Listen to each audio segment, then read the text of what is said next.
Hello YouTube. In part 5 of Don't Vote for the Douche or the Turd, I exposed Obama's flip-flops on the Cuban embargo, illegal immigration, healthcare, NAFTA, Israel, and diplomacy. Today in part 6, I'll reveal the second reason why I'm not voting for Obama. But first, I'll expose two more flip-flops. While the first one is more significant than the second one, as you will see later, will make a much better segue. On Iraq? Yes, Obama even flip-flopped on Iraq. Yes, folks, both candidates are flip-floppers on the most important issue of this campaign. See Part 3 for John McCain's flip-flops on that.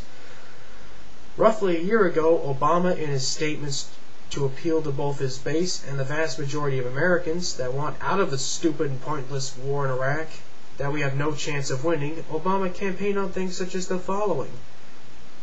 The American people have had enough of shifting spin. We've had enough of extended deadlines for benchmarks that go unmet. We've had enough of mounting costs in Iraq. I'm sick of mounting bullshit and missed opportunities around the world. We've had enough of a war that never should have been authorized and should never have been waged.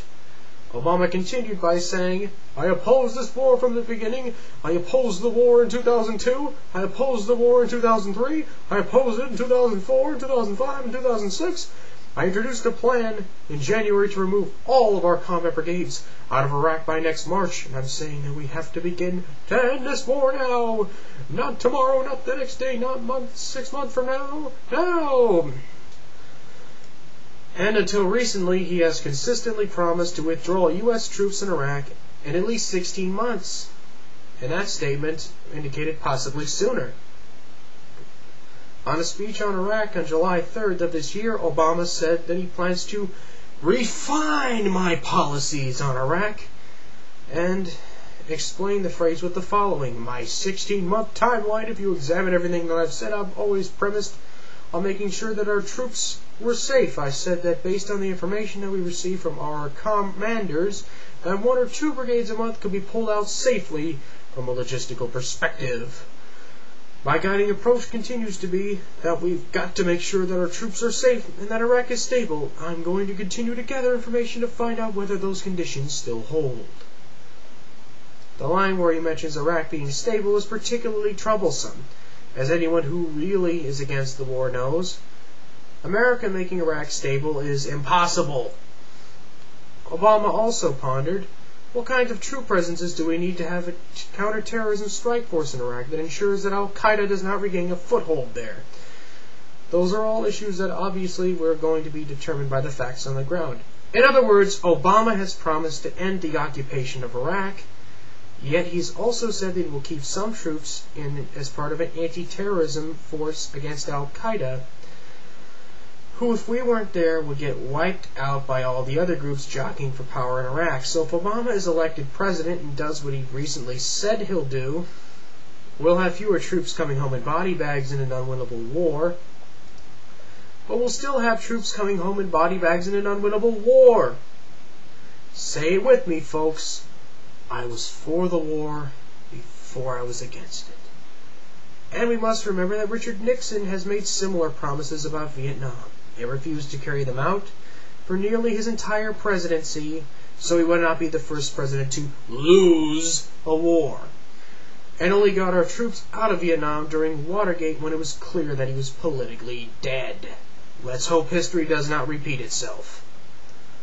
On abortion, particularly late-term abortion, Obama has long held the position that women should be able to get late-term abortions on the vaguely defined definition of the health of the mother, which the pro-abortion lobby and their puppets can misuse to mean anything. Because of this, Obama has supported both as an Illinois state senator and United States senator the vaguely defined definition of the health of the mother, and has opposed efforts to restrict late-term abortions, including partial birth abortions, which is the most savage abortion procedure ever developed, in part because of this.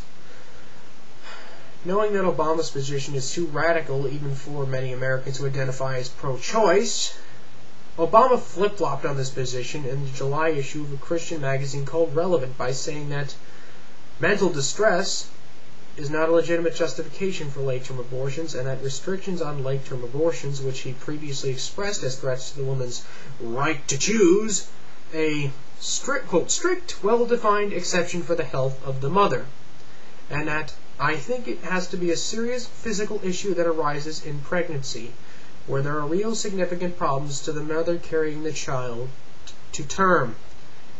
I know this sounds like semantics to many unfamiliar with abortion law, but trust me, this distinction is very important. Without health being clearly and explicitly defined, a woman could get an abortion for even the most questionable of reasons. If this were not the case, then why would groups like NARAL and Planned Parenthood oppose efforts to do this? Why? There's got to be some reason.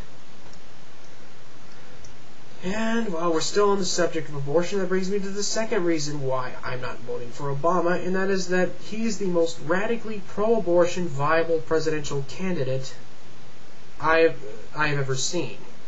Sure, as I've just pointed out, Obama did flip-flop on late-term abortion, but he is yet to flip-flop and has continued to make excuses for his votes on 3 separate occasions when he was in the Illinois State Senate against the Born Alive Infants Protection Act, which if passed would have protected babies born after a failed abortion attempt from being murdered by the so-called doctor who performed the abortion. Though the Illinois state version failed 3 times, a federal version of the Infants Born Alive Protection Act, which is nearly identical to the Illinois state version, was passed overwhelmingly by both houses of the United States Congress and signed into law by the President. Even some of the most pro-abortion politicians in Washington, like Ted Kennedy, Barbara Boxer, and Hillary Clinton, all 3 of whom not only support unrestricted abortion through all 9 months of pregnancy, without parental notification, might I add, but also enthusiastically support taxpayer funding for abortion, voted in favor of the bill. Even the National Abortion Rights Action League, or NARAL as it's more commonly known, which with the exception of Planned Parenthood is the most influential pro-abortion group in America, supported the bill, making the following statement. Consistent with our position last year, NARAL does not oppose passage of the Born Alive Infants Protection Act. Floor debates serve to clarify the bill's intent and ensure us that it is not targeted at Roe v. Wade or a woman's right to choose. Yes, even NARAL supported the Born Alive Infants Protection Act. So what is Obama and his former colleagues and partners in crime in the Illinois State Senate who voted against this bill's excuse? I'll tell you what Obama's excuses are, and the fallacies, in Part 7 of Don't Vote for the Douche or the Turd.